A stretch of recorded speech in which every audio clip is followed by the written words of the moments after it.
ঢাকা ৫৫৬ বর্গমাইলের এই শহরে বসবাস করে অন্তত ৪.৫ কোটির বেশি মানুষ।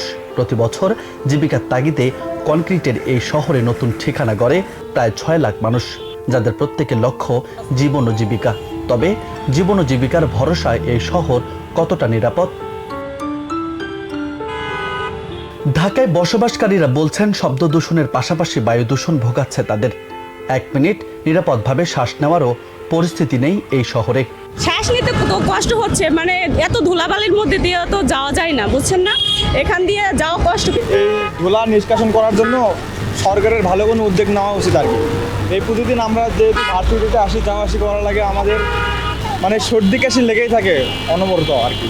বেঁচে থাকার মতো, নিঃশ্বাস ফলানোর মতো পরিস্থিতি ঢাকা শহরে এখন নাই, ঠিক আছে? সব জায়গায় এই অবস্থা, সব পরিস্থিতি এরকম। এদিকে বিশ্বের জলবায়ু ও আবহাওয়ার সূচক ওয়েবসাইট AQI এর তথ্য বলছে, গত ৩ মাসের ১.৫ মাসেই বায়ু দূষণের শীর্ষে ছিল ঢাকা। বাকি দিনগুলো ছিল তালিকার ২ থেকে ৩-এর মধ্যে। সমীকরণ বলছে, সময়ের সাথে বাড়ছে দূষণের ভয়াবহতা। এতে হাঁপানি, শ্বাসকষ্ট সহ ব্রঙ্কাইটিস ও COPDর মতো উচ্চ রোগের ঝুঁকিতে ঢাকার মানুষ। বায়ু দূষণ আমাদের একটি রাষ্ট্রীয় কনসার্ন হয়ে গেছে। প্রচুর ধুলা হচ্ছে, বায়ু দূষণ হচ্ছে। এটা আমাদের বিভিন্ন শ্বাসতন্ত্রের রোগ বাড়িয়ে দিচ্ছে। অ্যাজমা, ব্রঙ্কাইটিস, COPD বলে একটা অসুখ আছে, যেটা শ্বাসতন্ত্রের দীর্ঘমেয়াদী শ্বাসকষ্টের কারণ। এই ধরনের ঝুঁকি অনেক বেড়ে যাচ্ছে। বিশেষজ্ঞরা বলছেন, ভৌগোলিক অবস্থান, ইটের ভাটা, ফিটনেসবিহীন গাড়িসহ ৬ কারণে দূষিত হচ্ছে নগরের পরিবেশ। তবে কারণ চিহ্নিত হলেও দূষণ রোধে কার্যকরী পদক্ষেপ নিতে পারেনি কোনো সরকার। দুটি মেজর বিষয় হলো, একটা হলো আমাদের মানুষসৃষ্ট যে দূষণগুলো আছে, এগুলো আমাদের কনস্ট্রাকশন অ্যাক্টিভিটির কারণে এটি প্রতি বছরই পূর্ববর্তী বছর থেকে বৃদ্ধি পাচ্ছে। আরেকটি হলো ভৌগোলিক অবস্থানগত কারণে এবং প্রাকৃতিক অর্থাৎ মেট্রোলজিক্যাল কারণে আমাদের এখানে দূষণটি নিয়ন্ত্রিত হয়ে থাকে, কম বা বেশি অনুভূতের বিষয়টি। অর্থাৎ আমাদের শিল্প কারখানা, ইটের ভাটা, আমাদের রাস্তা খোঁড়াখুড়ি, নির্মাণ কাজ, বর্জ্য পোড়ানো, ফিটনেসবিহীন যানবাহন, গৃহস্থলীয় বিভিন্ন রান্নাবান্নার ক্ষেত্রে কাঠ পোড়ানো ইত্যাদি কারণে আমাদের দূষণগুলো বৃদ্ধি পেতে থাকে। তবে দূষণ না কমার পিছনে অন্যতম প্রধান কারণ হলো দূষণকে নিয়ন্ত্রণ করার জন্য আমরা এখনও পর্যন্ত কার্যকর, টেকসই, দৃশ্যমান কোনো ব্যবস্থা গ্রহণ করতে পারি নাই। সেই কারণে দূষণই কমছে না এবং প্রতি বছরই পূর্ববর্তী বছরের থেকে কিছুটা দূষণ বৃদ্ধি পায়। তথ্য বলছে, বায়ু দূষণ রোধে পরিবেশ অধিদপ্তর থেকে নির্দেশিকা তৈরি করা হয়েছে। ২৭ মন্ত্রণালয়কে দূষণ নিয়ন্ত্রণের পরামর্শ দেওয়া হলেও তা আমলে নেয়নি। একই সঙ্গে আইনের আওতায় আনা যায়নি দূষণকারীদের।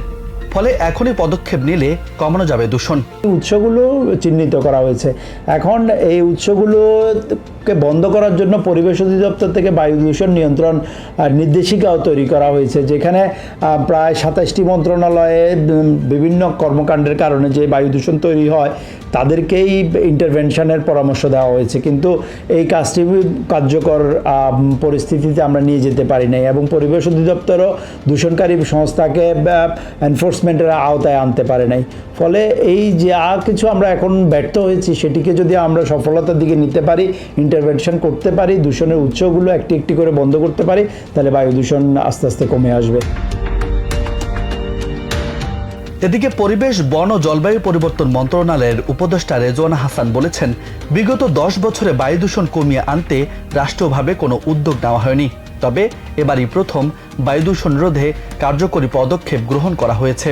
এইবারই প্রথম যে পরিবেশ মন্ত্রণালয় কিছু উদ্যোগ নিয়েছে। গত ১০ বছর যাবতই এই কথা আমরা শুনে আসছি যে বাংলাদেশ বায়ু দূষণে ১ নম্বর, ২ নম্বর, ৩ নম্বর হচ্ছে। কিন্তু আসলে রাষ্ট্রীয় পর্যায় থেকে বায়ু দূষণটাকে কমিয়ে আনার উদ্যোগ নেওয়া হয়নি। পলিসি হয়েছে, কিছু প্রজেক্ট হয়েছে, কিন্তু আসলে কোন কাজগুলো করলে বায়ুর মানটা উন্নত হবে সেই কাজগুলো করা হয়নি। এখন বায়ু দূষণের ব্যাপারে না কোনো কুইক ফিক্স নেই যে আজকে শুরু করব, আজকে শেষ করবো। আপনি চীনের মতন দেশও, তাদের প্রচুর সময় লেগে গেছে, কিন্তু কথা হলো কাজটা তো শুরু করতে হবে। আমরা কাজটা শুরু করে দিয়েছি। আমরা একটা বায়ু দূষণ নিয়ন্ত্রণ ব্যবস্থাপনা পরিকল্পনা করেছি। সেটা হচ্ছে শিল্প দূষণ, সেটা হচ্ছে ধূলি দূষণ। আর রাস্তা থেকে যে দূষণটা আসে এটা আমরা নিয়ন্ত্রণের চেষ্টা করতে পারি। তো ধূলি দূষণ এবং শিল্প থেকে যে দূষণ, এটা হচ্ছে 13%। এইটাকে আমরা প্রাথমিকভাবে ধরে অ্যাড্রেস করার কাজ শুরু করছি। বায়ু দূষণের বড় 6টি কারণের বেশিরভাগই নীতিগত সিদ্ধান্ত ও কঠোর বাস্তবায়নের মাধ্যমে রোধ করা সম্ভব। বিশেষজ্ঞরা বলছেন, দূষণ রোধে পরিবেশ মন্ত্রণালয় সহ সংশ্লিষ্ট কর্তৃপক্ষের কার্যকরী পদক্ষেপ এখনই জরুরি। অন্যথায় স্বাস্থ্য ঝুঁকি সহ বাড়তে পারে পরিবেশের বিপর্যয়। রাজু আহমেদ, বার্তা 24।